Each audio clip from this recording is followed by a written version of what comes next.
El movimiento socialista emerenciano testimonia en el Chaco la construcción de los que decidieron luchar para no quedar afuera. Es absolutamente imprescindible generar una base de articulación en la organización. Se necesita un líder fuerte con capacidad de generar las condiciones de trabajo, pero a su vez se necesita un Estado presente. Muchas gracias, compañeros. Hasta la victoria siempre. ¿Cómo un movimiento social es reconocido desde el Estado como un aliado? Durante el acto electoral del 18 de junio se publicaron transferencias. La verdad, ninguna de estas transferencias ocurrieron después del hecho, a excepción de un caso concreto que es el transferencia con convenio de salud para el tema del pago de honorarios profesionales de 825.000 pesos. Pero todo esto que se dijo, que se dice 140 millones de pesos, todo inventado. Nosotros tenemos aproximadamente 5.000 organizaciones en la provincia con cerca de 30.000 trabajadores y ejecutamos múltiples programas. Por lo tanto, los sistemas de transferencia se ejecutan con un sistema de control y fiscalización.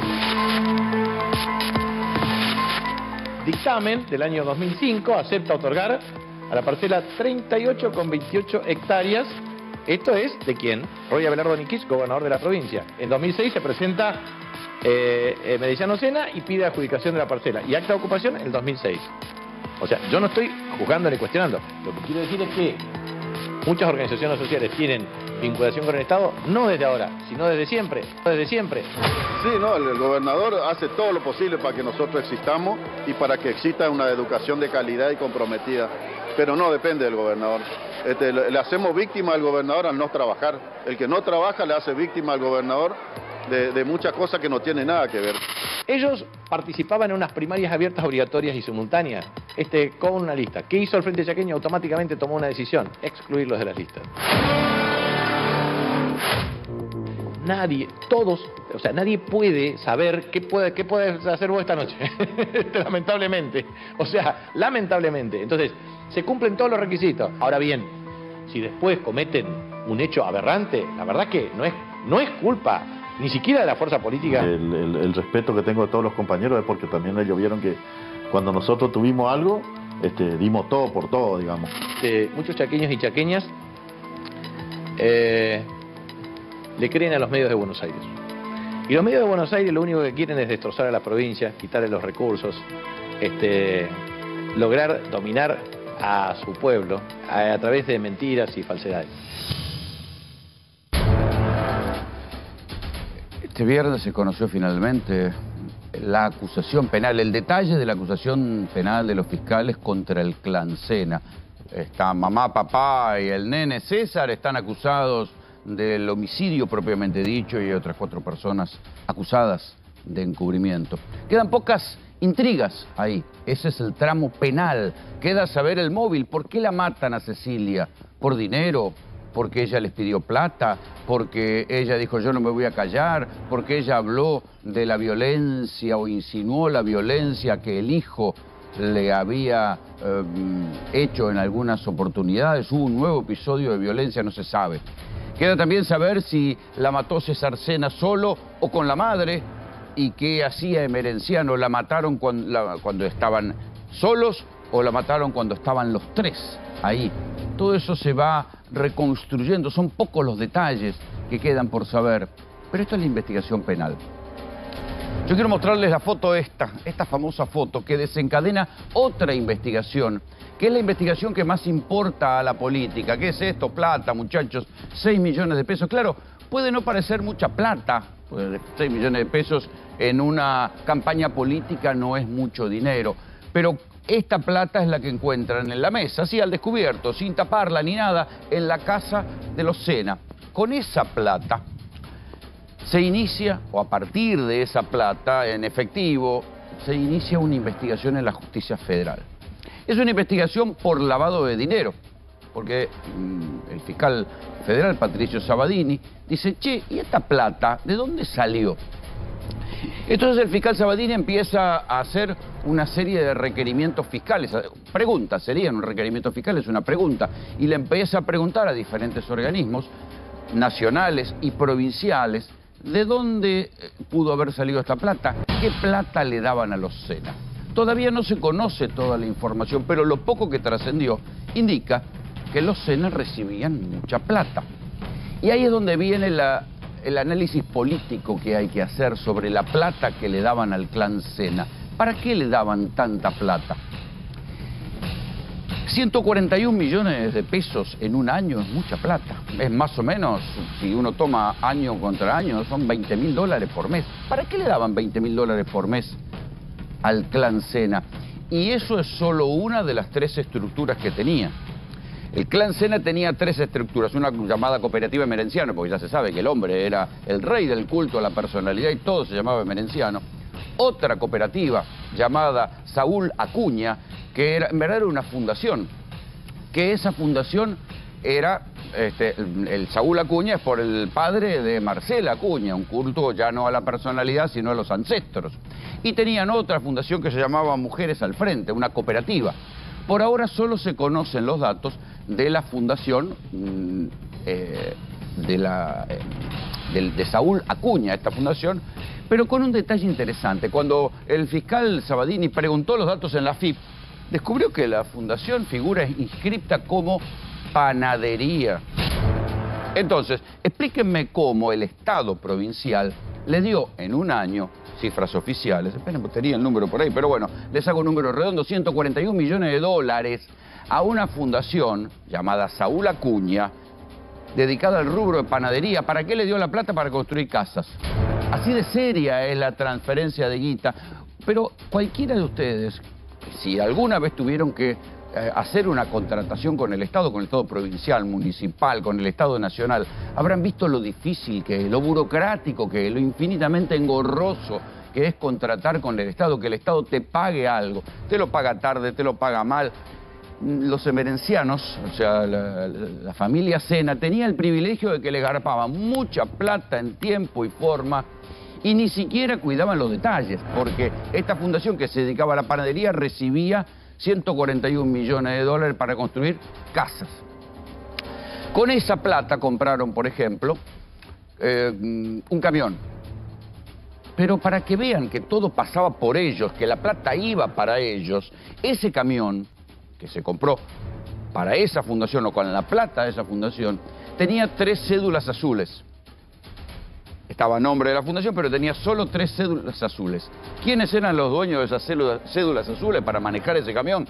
Emerenciano Sena, César Sena y Obregón, otro, el chofer de los Sena. Cuando uno ve los detalles de cómo vivía el clan Sena, insisto, siempre vale la pena recordar, ahora vamos a ver a la otra foto, que todo esto se hacía en nombre del Che Guevara, muchachos, porque todo esto se hacía en nombre del Che Guevara y el pobre Che Guevara se debe estar retorciendo en su tumba y sus restos repatriados allá en Cuba. Acá está, todo era con la estrella roja, en nombre del Che Guevara.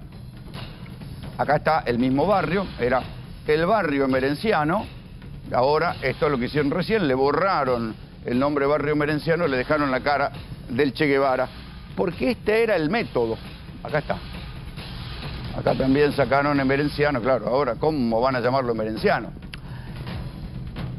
En nombre del Che Guevara, ¿cómo juntaban la guita? Primero arrancaron como un movimiento social, ¿viste? Cortando calles, protestando, pidiendo plata para diferentes actividades. Con el tiempo fueron perfeccionando el método. Y se ve que ni la gente del radicalismo en Juntos por el Cambio, ni la gente del peronismo querían tener quilombo con estos muchachos. Por eso es que Capitanichi dice que fue Roy Nikich, dirigente radical, ahora candidato a la Intendencia de Resistencia, quien le firmó a Emerenciano Sena la cesión del campo donde tenían una chanchería y donde terminan incendiando los restos de Cecilia. Ese lugar, un lugar carísimo, se lo dieron a ellos. Todos los terrenos esos, a nombre de quien figuran, de Emerenciano Sena, por supuesto. Es más, el barrio completo figura a nombre de Emerenciano Sena. Esto es lo que surge de los primeros papeles. Y entonces uno dice, ¿por qué no le daban los títulos de propiedad a la gente de las casas que habían construido efectivamente ahí? Y bueno, porque si vos no le das el título de propiedad a la gente no se te puede sublevar, ni hacer la cocorita, ni criticar, ni decir nada, porque en un lugar donde vos mandás en ese barrio, porque el barrio se llama emerenciano y vos sos emerenciano, a cualquiera que te rompe los huevos lo sacás a patadas en el culo de su casa porque no tiene hipoteca, no tiene título de propiedad, no tiene escritura, entonces fácilmente lo puedes sacar del lugar. La pregunta a esta altura del partido es primero si esa causa va a durar, porque todavía falta que lleguen los otros informes. Y si los otros informes demuestran que esa plata venía solamente de la provincia, ¿qué va a pasar con esa investigación? ¿Va a pasar a la justicia provincial y ahí van a decir que no pasó nada? Pero también puede darse el caso que haya planes sociales. Algunos dicen que Merenciano Sena no manejaba planes sociales de nación, sino que solamente manejaba planes de la provincia. En cualquier caso, la guita que manejaba era mucha. ¿Y qué hacía con esa plata? Bueno, cosas tales como ir a la concesionaria Toyota de Resistencia y comprar así, plata en mano, no una, dos Toyota Hilux 4x4. Una de esas Hilux era la que tenía el nene y que él manejaba. O sea, vean los detalles, el nombre del Che Guevara, ellos tenían Toyota Hilux, camiones a su nombre, tierras a su nombre y, por si esto fuera poco, tenían desde chofer hasta planchadora en la casa. Todo esto, insisto, en nombre de la lucha popular y del Che Guevara. Pero si uno da dos pasos más atrás, dice, che, ¿y por qué la democracia subsidia a estos personajes? ¿Por qué la democracia termina en algún momento poniéndole plata a estos personajes o termina pactando con estos personajes, o terminan apareciendo estos personajes? Cuando uno rastrea un poco, y esto dicho sin ningún tipo de crítica moral, sino objetivamente, hay mucho quilombo dando vuelta en toda la plata que se da, ya sea los planes sociales, ya sea la plata en los comedores, ya sea las distribuciones de alimentos. Es más, la cuestión de Chaco es muy complicada. En Chaco hay una dirigente social de la etnia Cuom que terminó procesada porque recibía directamente del Ministerio de Desarrollo de Nación alimentos. Se llama, creo que López, Viviana López. Esta mujer le mandaban desde Nación alimentos. ¿Qué hizo? Descubrió, dijo, che, con todo esto, yo lo primero que voy a hacer se la vendo a los supermercados. Le recibía los alimentos, se los vendía al supermercado, hasta que alguien se avivó que esta mujer y su marido, que juntos cobraban 2 sueldos de empleado público y sumaban 40.000 pesos por mes de sueldo, de pronto empezaron a aparecer en Facebook ¿con qué? Con una camioneta 4x4 que se ve que es el símbolo del ascenso social en Resistencia para un dirigente piquetero. La dirigente Cuom fue procesada justamente por eso, porque le engancharon en la puerta del depósito donde tenía el material y la comida que le habían mandado desde Desarrollo de Nación, con un camión de un supermercado cargando las cosas para ir a venderlas en otros lugares, y a la mujer la terminaron procesando por esto. Pero supongamos que hagan las cosas bien. En cualquier caso, lo que hay es un mecanismo de apriete para conseguir cosas. Esto es lo que se ve en el Chaco. Cuando uno pregunta ahí en Resistencia a gente, digamos, más o menos vinculada a la política, todos te dicen, y más si no puede gobernar. Los tipos te cortan las avenidas, te hacen un piquete, te cortan, hasta que en algún momento les terminás dando algo. O sea, es una lógica extorsiva o de apriete político o como lo quieran llamar. Pero si si van y piden y por lo menos se dan vuelta y construyen las casas y tuvieran un trabajo social, uno puede decir, bueno, es parte del juego político post-2001, cuando la Argentina se cayó y hacía falta encontrar una manera de que toda esa gente que se había caído del mapa, reubicarla en algún lado para que no se convirtieran en parias de la sociedad. El asunto es que cuando, con el tiempo, 20 y pico años después, esos sectores se convierten en autonómicos y con un poder aparte. El caso de Milagros Sala, que tenía hackeado al peronismo de Tucumán, pidiendo cosas y cortando calles y tenía hackeado al peronismo de Tucumán. Y la picardía era que le mandaban la plata desde el Estado Nacional porque consideraban que el peronismo de Tucumán era díscolo. ¿Cómo terminó todo esto? Terminó ganando Gerardo Morales con Milagros Sala presa y la pelea interna del peronismo terminó de esa manera. El peronismo provincial pierde las elecciones y Milagros Sala está presa. Se ve que Capitanich tomó nota de todo esto y dijo, a mí no me va a pasar. Y entonces, ¿cómo funciona la cosa? Aquí Ale Puebla les va a contar en un instante un poquito más claro cómo funciona todo esto. Dejan que corten las calles y después se dan vuelta y le piden al gobierno nacional, y mirá, tengo problemas acá, mandame unos pesos más. Y así termina funcionando. Este es el mecanismo por el cual la política termina pactando con sectores que dominan la calle. También se ve acá, se ha llegado, porque también hay que decir que esto no es solo una cuestión del peronismo. De hecho, Mauricio Macri y Carolina Stanley razonaron, dijeron, estos muchachos los arreglamos con plata. Les dieron la gestión de los planes sociales crecieron de manera geométrica durante la gestión de Macri, y después cuando vino Alberto, ya los planes habían crecido y vino la pandemia, y ahí sí los planes se multiplicaron y llegó, y además pusieron a Emilio Pérsico, que es uno de los movimientos sociales, a firmar los planes. Imagínense el control que iba a haber. Los movimientos piqueteros hoy por hoy son los que tienen las altas y las bajas de todos los tipos que tienen un plan social.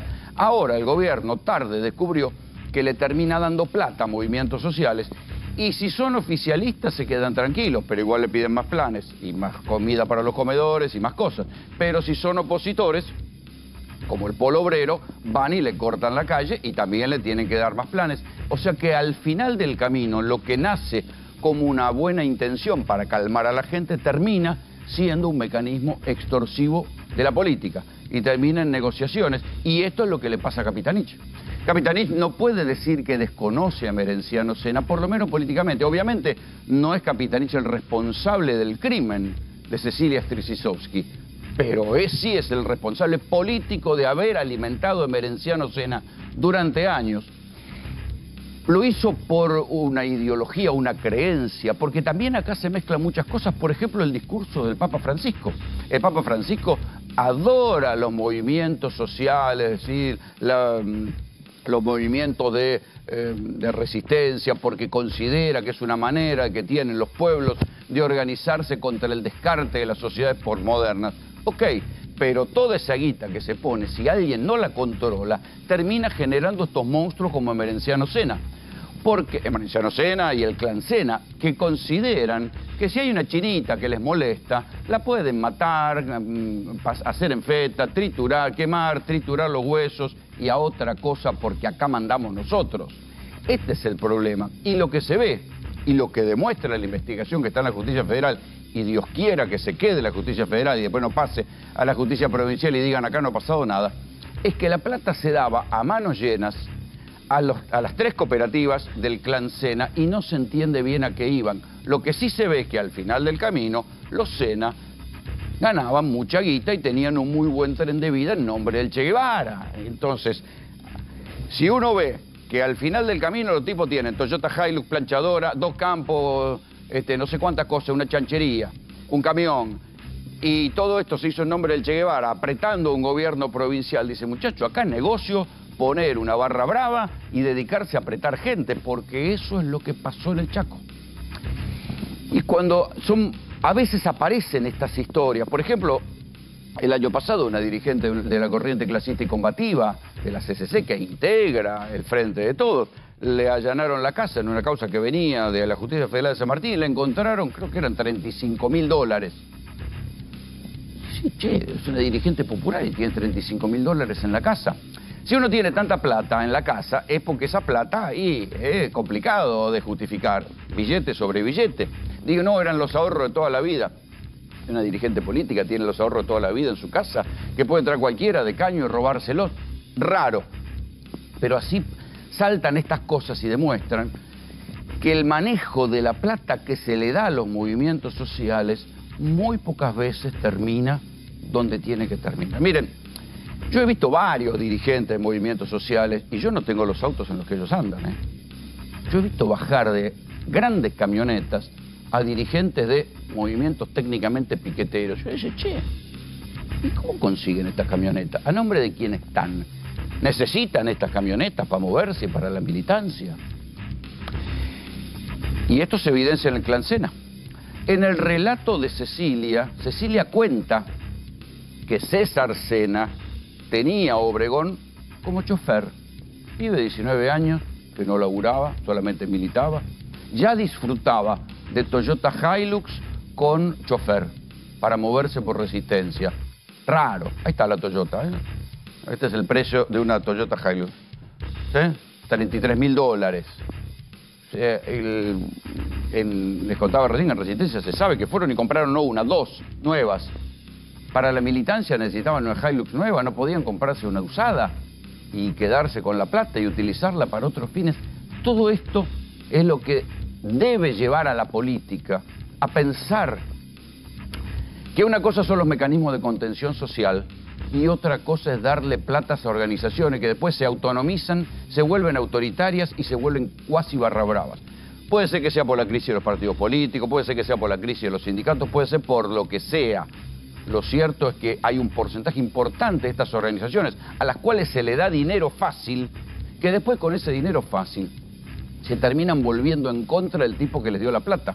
Porque eso es lo que pasa con el gobierno nacional, que vive denunciando la extorsión de los movimientos sociales que van a la puerta y le plantan, le hacen el acampe y le piden más plata y le piden más plata, y con esa plata tienen más aparato para atraer a la gente y volver a pedir más plata. Ese mecanismo está terminado y sería un buen tema de debate en la campaña electoral, pero además hacerlo sin caricaturas, porque hasta la propia Cristina Fernández de Kirchner, en uno de sus discursos, hace poco, criticando y discutiendo con el gobierno de Alberto Fernández, dijo: no puede ser que los planes sociales los manejen las organizaciones sociales.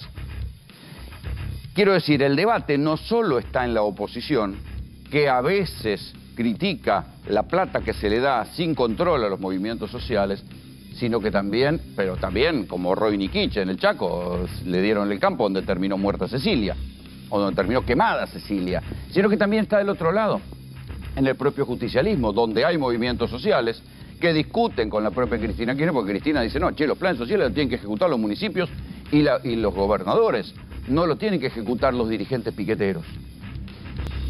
Cuando uno da tanta plata y no controla, y esa plata se da alegremente desde el Estado es muy burocrático para dar plata. ¿Y cómo resulta que a los movimientos sociales y a esta gente y a estas cooperativas de dudosa calaña le dan tanta guita? Y ahí caben dos sospechas. O lo hacen por una cuestión de gobernabilidad, que traducido quiere decir para que no le rompan los huevos cortando las calles, o lo hacen porque esa plata de alguna manera vuelve como retorno para la política. Las dos hipótesis son inquietantes.